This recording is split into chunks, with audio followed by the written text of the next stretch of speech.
I don't think I've ever like really just felt chemistry so, you know, so strong. He was like very focused on me. I was very focused on him. It was just this girl around me. She noticed how I could really like keep this man's attention, because she would try to get his attention and she couldn't keep it. So guess what she decided to do? She decided to, hey, thanks for tuning into Everything's Jazz, so everything is about me. Here are all the things I accomplished during Ramadan. I'm pretty sure it's all of them if I didn't forget that. Wait, should I explain what Ramadan is just in case y'all don't know? You fast from eating, drinking, like even like water and stuff. You fast from sexual activities. You fast from gossiping and lying and arguing and anger. You give to the poor, things of that nature.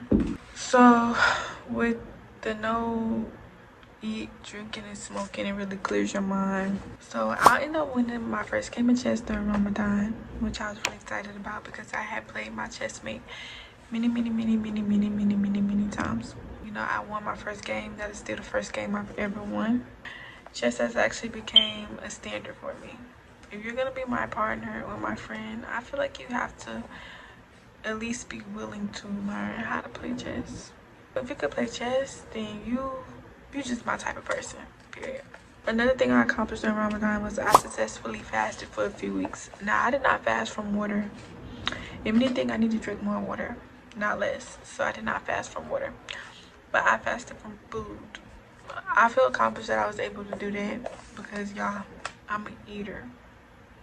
So the fact that I was able to fast for as long as I did, even though I did not fast the full 30 days, was like an accomplishment for me. I stopped smoking almost the whole Ramadan. I put the blunt and weed down for weeks. I did end up smoking before Ramadan was over, but I want to say it was probably about 3 or 4 days before Ramadan was over, and Ramadan lasts 30 days. Something made me upset, and I was like, you know what, bum this, I'm gonna hit the blunt. And although I felt so much better after that, I did break Ramadan and my plan to stop smoking long term, because that was the goal actually. But I don't know, maybe I could just control it more, smoke less often. I can go days without it, but just forever gone, I don't know. So the next one I accomplished was I gained sympathy for my ex. Now, before Ramadan, y'all, I was probably still like blaming my ex for a lot of things that went wrong in our relationship. But you know what? I gained a lot of sympathy during Ramadan because I just reflect a lot and I come to conclusions. I also just realized that me and her are both victims of shit. I look like her that just walked past. We're both just victims of generational trauma.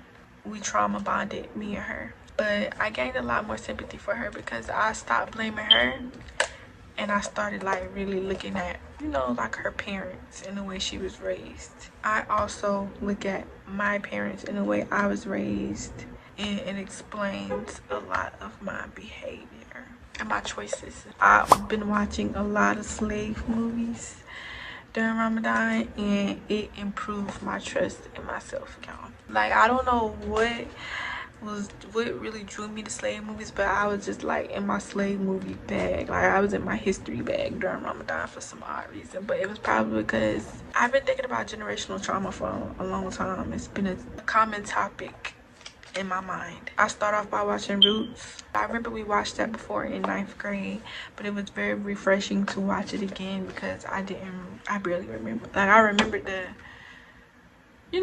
the story and what it was about, but I didn't remember. It felt like I was watching it over again. And then I had watched The Woman They Called Moses, which is Harriet Tubman's story. And then I watched the autobiography of Miss Jane Pittman. Me watching those slave movies definitely improved my trust in myself, because one thing I realized about the slaves was that They were really just very intuitional. And if you trust yourself, you trust your intuition. So when you get a gut feeling, when you get a feeling, you listen to it. That's what people do when they trust themselves. It just really dawned on me like, dang, like, this is really what I do. Like, I cut off a friend listening to my intuition. She just had red flags, y'all, and I just stopped ignoring the red flags because me watching those slave movies really got me trusting my intuition double time. Like, she classifies herself as a NYMPHO, and I have been betrayed before by NYMPHOs. So anybody that's sitting around here classifying themselves as certified NYMPHOs, baby, you can't be around me. Okay? And you don't even have to classify yourself as that. If I just get that feeling that you on that side of the fence, you're out of here. She was my going out partner, so I knew I was done about going to the club once I cut her off, because I was like, yeah, I don't even care about that no more. But one reason I'm not in the club mood is because last time I was at the club, this man that I've been working so hard to get over, I don't think I've ever like really just felt chemistry so, you know, so strong. He was like very focused on me when I was with him. I was very focused on him. No distractions, no phones, no nothing. It'll just be like us talking. Even if it is a phone involved, it's us looking at the phone together. It's not like, no, you over here on your phone, me over here on my phone, but we're in, like, no. I just always felt like I had his undivided attention, and I didn't have to do much to really get it. It was just this girl around me that noticed that too. She noticed that as well. She noticed how I could really like keep this man's attention, because she would try to get his attention and she couldn't keep it. So guess what she decided to do? She decided to imitate me in order to try to keep this man's attention, finesse her way into his attention. You have to be authentic. You have to be yourself. You around this bitch pretending to be my friend so you could study me. And now, as of today, I can officially say that I'm unattached from this man. And it's been 7 months. 7 months since I found out about him and my little NYMPHO friend that I thought was my friend but really wasn't my friend. But point of the story is, I seen him in the club twice and I just stopped going. I'm not fin to willingly put myself back in the same situation. The friend that I just recently cut off, I could just tell this was going to be the same thing again. I was going to mess with this man and this girl was going to go behind my back and like it was finna be the same exact thing again. I couldn't let it happen again.